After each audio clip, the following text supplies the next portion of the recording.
स्वागत है आपका IQ स्ट्रीट एग्जाम्स यानी IQS टेक्स पर। आज के इस खास एक्सप्लेनियर में हम यूपी कांस्टेबल 2026 के लिए सबसे क्रिटिकल जीएस टॉपिक्स का एक पावर रिवीजन करने वाले हैं।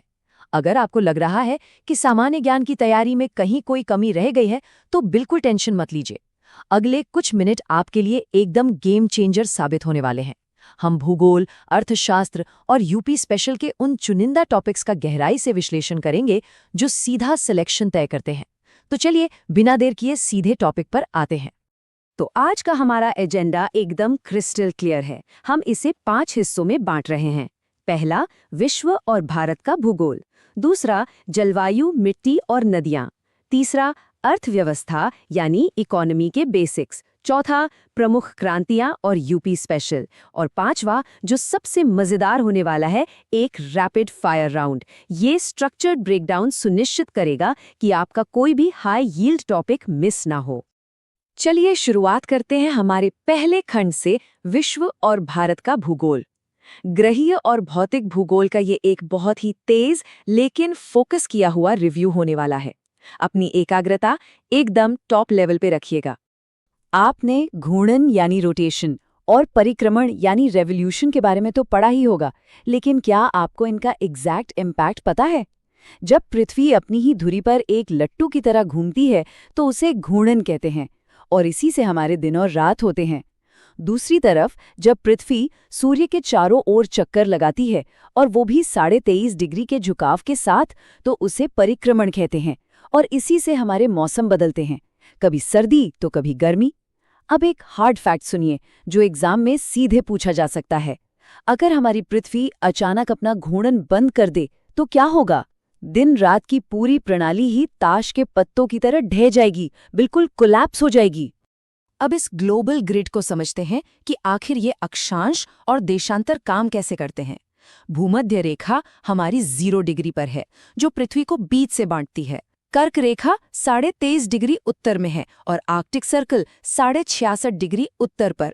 लेकिन जो सबसे ज्यादा एग्जाम में आता है वो है इंडियन स्टैंडर्ड टाइम यानी IST। इसके लिए 82.5 डिग्री पूर्वी देशांतर का इस्तेमाल होता है, जो प्रयागराज के पास से होकर गुजरती है। और एक गोल्डन फॉर्मूला जो आपको कभी नहीं भूलना है, 1 डिग्री देशांतर का मतलब है पूरे 4 मिनट का अंतर। बस ये याद रखिए, टाइम का कोई सवाल गलत नहीं होगा। चलिए अब पृथ्वी को अंदर और बाहर से देखते हैं। एक प्याज की तरह इसकी परतें हैं। सबसे अंदर है कोर, जो आयरन और निकल से बना है। आयरन का नी और निकल का फे, इसीलिए इसे नाइफे यानी निफे लेयर भी कहते हैं। याद रखना कितना आसान है ना? अब अगर पृथ्वी के ऊपर वायुमंडल की बात करें तो सबसे नीचे है क्षोभ मंडल, जहां सारे मौसम बदलते हैं, बारिश, तूफान सब यहीं होता है। इसके ऊपर है समताप मंडल, जो बहुत ही क्रिटिकल है क्योंकि इसी में ओजोन परत होती है जो हमें सूरज की हानिकारक यूवी किरणों से बचाती है। फिर आता है मध्यम मंडल, जहां अंतरिक्ष से गिरने वाले उल्कापिंड जलकर राख हो जाते हैं। और सबसे ऊपर है बाह्य मंडल, जो हमारे रेडियो और सैटेलाइट संचार के लिए जरूरी है। अब कुछ ऐसे क्विक फैक्ट्स जो किसी भी एग्जामिनर के फेवरेट होते हैं, इनका तो आप एक मेंटल स्क्रीनशॉट ही ले लीजिए। दुनिया का सबसे युवा वलित पर्वत यानी यंग फोल्ड माउंटेन है हिमालय, और भारत का सबसे पुराना पर्वत है अरावली। दर्रों यानी पास की बात करें तो नाथुला सिक्किम में है, शिपकीला हिमाचल में और जोजिला लद्दाख में। महासागरों में सबसे बड़ा प्रशांत महासागर है, सबसे छोटा आर्कटिक है। और अगर कोई पूछे कि एस आकार का महासागर कौन सा है तो जवाब होगा अटलांटिक। प्रमुख रेगिस्तानों में अफ्रीका का सहारा, एशिया का गोबी और भारत का थार शामिल हैं। और हाँ, घास के मैदान मत भूलिएगा, उत्तरी अमेरिका में प्रेरी, अर्जेंटीना में पंपास और मध्य एशिया में स्टेपीज। बहुत बढ़िया। अब हम आगे बढ़ते हैं हमारे खंड 2 की तरफ, जलवायु, मिट्टी और नदियाँ। यही वो भौगोलिक ताकतें हैं जो भारत के भौतिक और कृषि परिदृश्य की असली तस्वीर बनाती हैं। भारत के मौसम की बात करें तो 2 बड़े प्लेयर्स मैदान में हैं। पहला है दक्षिण पश्चिम मानसून। ये वो मानसून है जो जून से लेकर सितंबर तक देश भर में झमाझम बारिश करता है।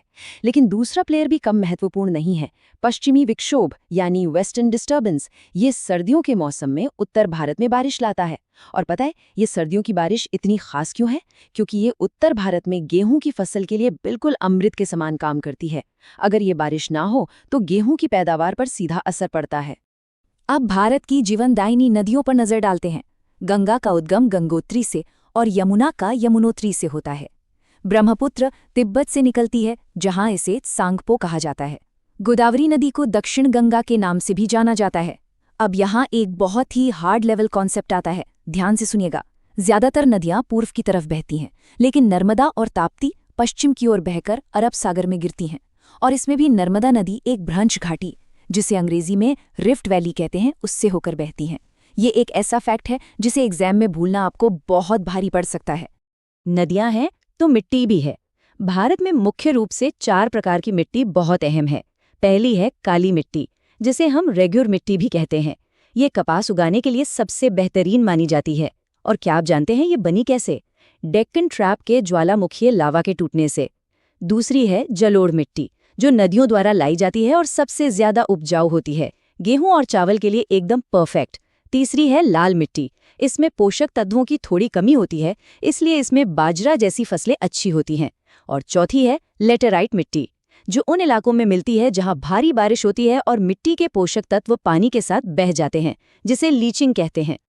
चलिए अब गियर शिफ्ट करते हैं और आते हैं खंड 3 पर, अर्थव्यवस्था की मूल बातें। अपनी एनर्जी एकदम हाई रखिएगा, क्योंकि इकोनॉमिक्स के ये कॉन्सेप्ट्स थोड़े ट्रिकी हो सकते हैं, लेकिन आज हम इन्हें एकदम आसान कर देंगे। जीडीपी और जीएनपी, न्यूज़ में ये शब्द हर रोज आते हैं, है ना? पर इनका असली मतलब क्या है? जीडीपी यानी ग्रॉस डोमेस्टिक प्रोडक्ट, किसी देश की बाउंड्री के अंदर बनने वाले सभी सामानों और सेवाओं की कुल वैल्यू जीडीपी कहलाती है। शब्द डोमेस्टिक पर ध्यान दीजिए, मतलब घर के अंदर। वहीं दूसरी ओर है जीएनपी यानी ग्रॉस नेशनल प्रोडक्ट। इसमें क्या होता है कि हम जीडीपी में विदेशी आय को भी जोड़ देते हैं, यानी जो पैसा हमारे देश के लोग बाहर से कमा कर ला रहे हैं। घरेलू उत्पादन को टोटल नेशनल इनकम के साथ कंफ्यूज बिल्कुल मत कीजिएगा। मुद्रास्फीति, जिसे आम बोलचाल में हम महंगाई कहते हैं, लेकिन अर्थशास्त्र के नजरिए से इसका मतलब सिर्फ चीजों का महंगा होना नहीं है। इसका असली मतलब है आपकी क्रय शक्ति यानी परचेजिंग पावर का कम हो जाना। इसे ऐसे समझिए, जो सामान कल तक 100 रुपए में आपका पूरा झोला भर देता था, आज उसी 100 रुपए में सिर्फ आधा झोला ही भर पाता है। आपके पैसे की जो ताकत थी वो कम हो गई है। अर्थव्यवस्था में कीमतों की वृद्धि के कारण पैसे की वैल्यू का गिरना ही मुद्रास्फीति है।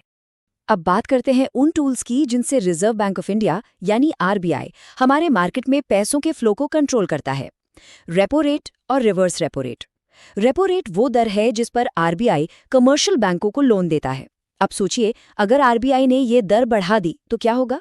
बैंकों को लोन महंगा मिलेगा, तो जाहिर है बैंक आपको और हमें भी होम लोन या कार लोन महंगा ही देंगे। वहीं रिवर्स रेपो रेट इसका बिल्कुल उल्टा है। ये वो दर है जिस पर बैंक्स अपना फालतू पैसा आरबीआई के पास जमा करते हैं और उस पर ब्याज कमाते हैं। तो अर्थशास्त्र के बाद अब आते हैं अपने फाइनल इन्फॉर्मेशनल स्प्रिंट पर, खंड 4, क्रांतियां और यूपी स्पेशल। अगर आप राज्य स्तरीय एग्जाम्स में टॉप करना चाहते हैं तो ये सेक्शन आपके लिए सबसे क्रिटिकल है। इतिहास में कुछ ऐसी क्रांतियां हुई जिन्होंने भारत की तस्वीर बदल दी। इन रंग आधारित क्रांतियों को कंठस्थ रखना बहुत जरूरी है।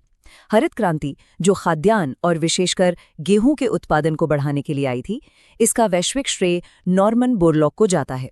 इसके बाद आई श्वेत क्रांति, जो दूध उत्पादन से जुड़ी थी। इसके मास्टरमाइंड वर्गीस कुरियन थे, ये नाम बिल्कुल मत भूलिएगा। और फिर है नीली क्रांति, जिसका सीधा संबंध मछली उत्पादन को बढ़ावा देने से है। क्रांति का रंग और उससे जुड़ा प्रोडक्ट, बस ये कॉम्बिनेशन दिमाग में सेट कर लीजिए।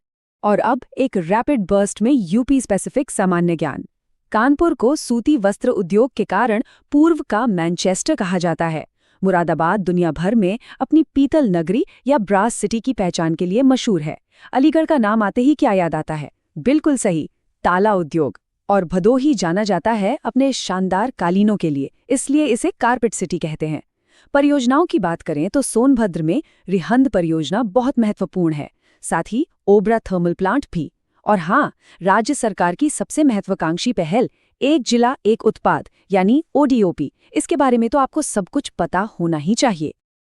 और अब इस सेशन का सबसे रोमांचक पड़ाव आ गया है, खंड 5, रैपिड फायर राउंड। अभी तक हमने जो भी हाई यील्ड फैक्ट समझे हैं, अब समय आ गया है अपने दिमाग को चुनौती देने का। देखते हैं आपको कितना याद है। सवालों के जवाब एक टिकिंग घड़ी की तरह तुरंत आपके दिमाग में आने चाहिए। रेडी? पहला सवाल, भ्रंश घाटी यानी रिफ्ट वैली में कौन सी नदी बहती है? दूसरा, वह कौन सी मिट्टी है जिसमें नमी रोकने की क्षमता सबसे ज्यादा होती है? तीसरा, वायुमंडल की किस परत में हमें ओजोन लेयर मिलती है? और चौथा सवाल, दक्षिण गंगा के नाम से किस नदी को जाना जाता है? चलिए जवाब मैच करते हैं। जवाब है नर्मदा, काली या रेगुर मिट्टी, समतापमंडल और गोदावरी। क्या आपके सभी जवाब सही थे? चलिए राउंड 2 की तरफ बढ़ते हैं। 5वां सवाल, इंडियन स्टैंडर्ड टाइम यानी IST के लिए कौन सा देशांतर इस्तेमाल होता है? छठा सवाल, उत्तर भारत में सर्दियों में जो बारिश होती है उसका मुख्य कारण क्या है? और 7वां सवाल, S आकार का महासागर कौन सा है? सोचिए सोचिए। चलिए जवाब चेक करते हैं। ये रहे जवाब। 82.5 डिग्री पूर्वी देशांतर, पश्चिमी विक्षोभ यानी वेस्टर्न डिस्टर्बेंस और अटलांटिक महासागर। और अब इस रैपिड फायर का आखिरी राउंड। 8वां सवाल, NIFE यानी निफे क्या है? 9वां सवाल, श्वेत क्रांति की शुरुआत किसने की थी? और हमारा 10वां और आखिरी सवाल, यूपी का वो कौन सा शहर है जिसे ब्रास सिटी कहा जाता है? आंसर चेक कीजिए। NIFE पृथ्वी का कोर है जो आयरन और निकल से बना है। श्वेत क्रांति के जनक वर्गीज कुरियन है और ब्रास सिटी मुरादाबाद है। अगर आपके ज्यादातर जवाब बिना अटके आ गए तो यकीन मानिए आपकी तैयारी बिल्कुल सही ट्रैक पर है। जाने से पहले इस बहुत ही पावरफुल बात को अपने दिमाग में बैठा लीजिए। सिलेक्शन उन्हीं का होता है जो आखिरी दिनों में स्मार्ट रिवीजन करते हैं। देखिए, किताबें सभी पढ़ते हैं, मेहनत सभी करते हैं, लेकिन जब परीक्षा के गिने चुने दिन बचते हैं तब जो इंसान पूरी रणनीति और फोकस के साथ अपने बेसिक्स को पॉलिश करता है, असली बाजी वही मारता है। तो सफलता का ये अल्टीमेट समीकरण हमेशा याद रखिएगा। लगातार रिवीजन प्लस MCQ की ताबड़तोड़ प्रैक्टिस और प्लस मॉक टेस्ट, यही तीनों चीजें मिलकर आपका सिलेक्शन तय करेंगी। इस एक्सप्लेनेयर का मकसद यही था कि आपकी समझ एकदम सटीक हो और आपका कॉन्फिडेंस आसमान पर हो। लेकिन जाते जाते आपके लिए एक सवाल है, क्या परीक्षा के उस भयंकर दबाव में ये सारे फैक्ट्स आपके दिमाग में इसी तरह टिके रहेंगे, या फिर सिलेक्शन 100% पक्का करने के लिए आपको इस रिवीजन का एक और राउंड लगाना होगा? फैसला आपका है।